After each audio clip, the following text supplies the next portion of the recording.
자, 권영철의 와이뉴스 진행하죠. 권영철 선임 기자 나와 있습니다. 어서 오십시오. 안녕하십니까. 자, 오늘은 어떤 얘기 준비하셨습니까? 이인규 전 대검 중수부장이 폭탄 발언을 했죠. 예.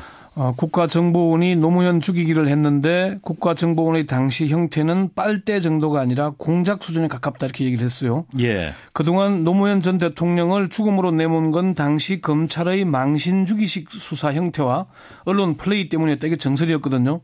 그런데 수사를 직접 지휘한 이인규 전 중수부장이 의외의 발언을 하니까 이게 크게 논란이 일고 있습니다. 예. 그런데 이제 이인규 전 중수부장이 왜 지금에서야 국정원 탓으로 돌리는지 그 속사정을 알아보고자 합니다. 네, 말씀하신 대로 이인규 전 중앙수사부장, 대검 중수부장. 네. 왜 이 시점에서 이런 말을 했을까요? 저도 참 그분이 궁금해서 다각도로 이 전 부장의 얘기를 듣고 싶었는데 알 수가 없었습니다. 전화를 받지 않았고 로펌으로 출근하지도 않았습니다. 예. 법무법인의 다른 변호사들에게 물어봐도 출근하지 않았고 전화도 받지 않는다. 어제 밤늦게까지 전화를 했는데 잠시 전화기가 켜져 있는 적도 있었는데 신호가 갔지만은 받지 않았고 또 다시 좀 있다 그러니까 꺼져 있고 그랬습니다. 기자들과 이제 밥 먹는 자리에서 했다는 네. 발언이라는데 의도된 것이었다 볼 수 있을까요? 뭐라고 단정 짓기는 어려운 점이 있지만은 예. 이인규 전 중수부장이 경향신문 법조팀 기자들과 저녁 자리를 가졌고 실제 그런 발언을 한 게 사실이니까 의도됐을 가능성이 높습니다. 예. 저녁 자리는 그 경향신문 기자들이 먼저 제의해서 만들어졌다고 합니다. 우연히 같이 식사하는 자리가 마련됐고 자연스럽게 대화를 하다가 나온 얘기다. 이게 경향신문 기자들 얘기인데요. 이 자리에서 이제 이런 발언을 한 겁니다. 예. 구체적으로 어떻게 말을 한 겁니까?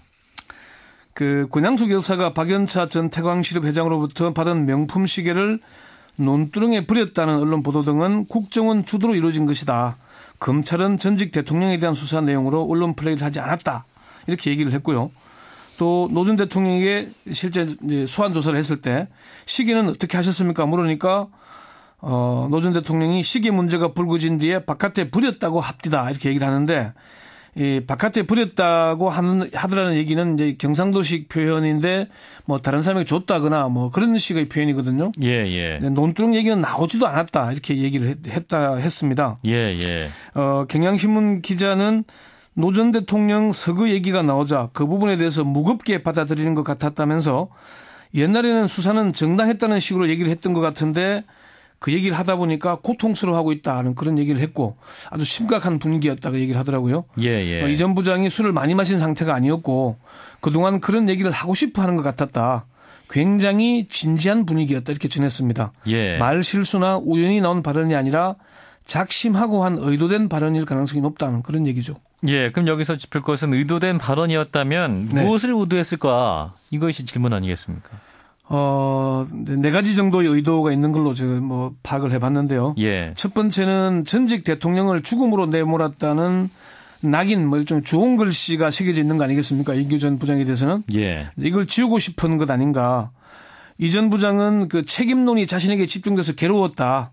그 사건을 맡은 것 자체가 내겐 불행이었고 이후 내 진로도 틀어지고 가족들도 고통에 시달리고 있다 이렇게 얘기를 했습니다. 그래서 피해자라는 말도 하고 있고요. 예, 자신은 피해자다. 예.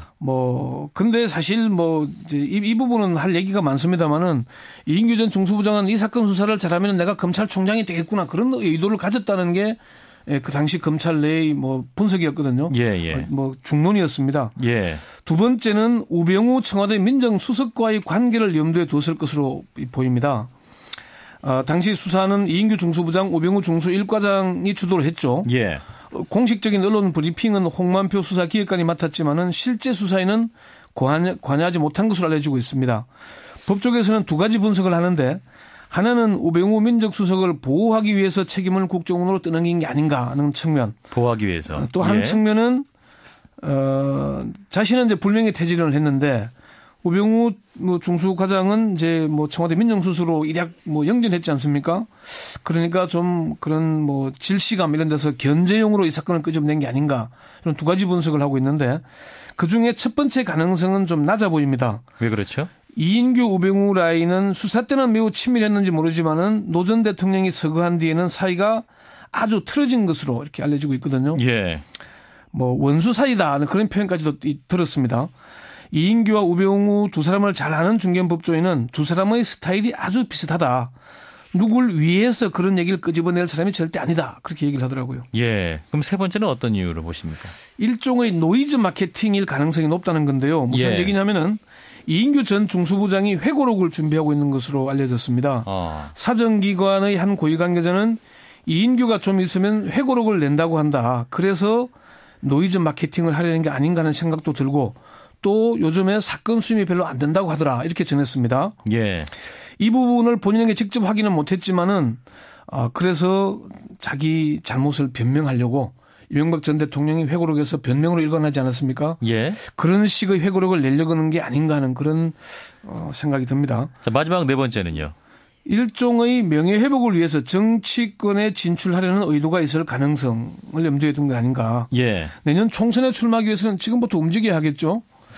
그래서 이런 정치권 진출을 위해서 이런 자기가 좀 스스로 부각돼 보려는 의도가 아닌가 하는 그런 분석들이 나오고 있습니다. 예. 근데 여기서 짚을 것은 이제 이인규 전 중수부장의 폭로대로 예. 만약에 국정원이 정말로 공작을 했을 가능성은 있는 건가요?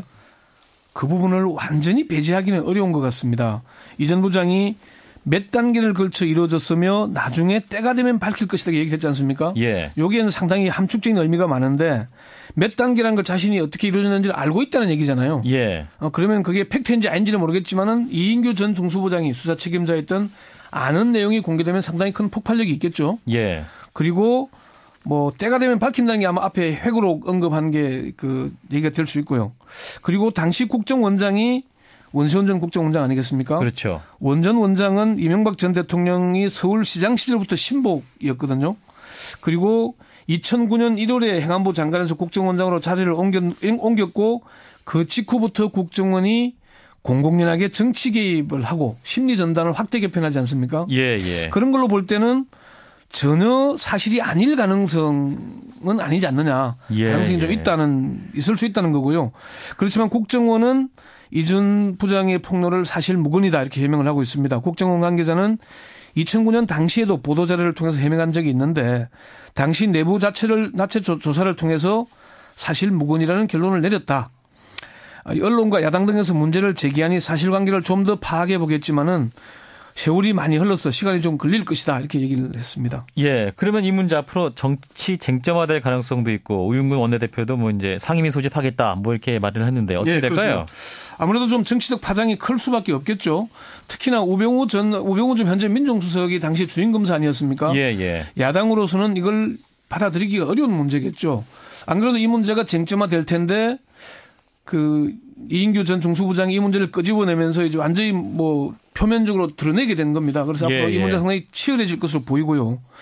한 가지 좀 짚고 넘어가야 될 문제는 당시에 취재 기자들에게 확인을 해보니까 예. 수사에 직접 관여하고 있던 검찰 관계자가 지상파 TV 기자들만 따로 불러서 예. 조선일보가 촬영한 필름에 노 전 대통령과 권양숙 여사가 집안에만 있다가 산책을 위해서 바깥으로 나갔는데 나가다가 갑자기 노 전 대통령이 논 쪽 공터 쪽으로 옮겼다 왔다. 그리고 뭐 손을 닦았다. 이런 얘기가 있었다. 그게 시계를 버린 게 아닌가 보인다. 이런 얘기를 했다는 얘기를 제가 확인을 했습니다. 그 얘기는 그 이인규 전 중수부장의 말과는 달리 검찰이 논두렁에 시계를 버렸다는 걸 공작을 했을 가능성이 있다는 얘기죠. 검찰도 함께 있을 가능성이 있다. 네네. 자, 이인규 전 중수부장은 현재 뭐 국정원의 책임을 떠넘기는 그런 형국인데 그러면 본인 자신의 책임은 없는 건가요? 어떻게 생각하십니까? 없어지겠습니까? 자유로울 수 없을 것 같은데요. 그렇죠. 이인규 전 중수부장은 전직 대통령을 죽음으로 내몰았다는 책임에서는 자유로울 수 없을 것입니다. 박범계 새정치민주연합 의원도 수사 내용은 아무리 국정원이라 해도 검사가 말해주지 않으면 알 수 없는 거다. 예. 대검 중수부가 도청에 뚫리지는 않았을 거고 이런 얘기를 했잖아요. 이런 글을 트위터에 올렸어요. 예. 이인규 전 중수부장을 아는 법조인들도 일종의 꼼수라고 분석을 합니다. 예. 이 전 부장과 함께 근무한 경험이 있는 중견 법조인은 이 전 부장은 잔머리를 쓰거나 꼼수를 잘 쓴다. 예. 이번 발언도 의도된 걸로 보인다. 한 법조인도 공은 자기가 챙기고 책임은 아래 사람에게 떠넘기는 경우가 많은데 이번 발언도 자신의 책임을 벗어나기 위한 의도된 발언으로 보인다. 그런 얘기를 하더라고요. 예, 의도된 발언으로 분석해 주셨네요. 네. 자, 권영철 선임 기자였습니다. 고맙습니다. 네.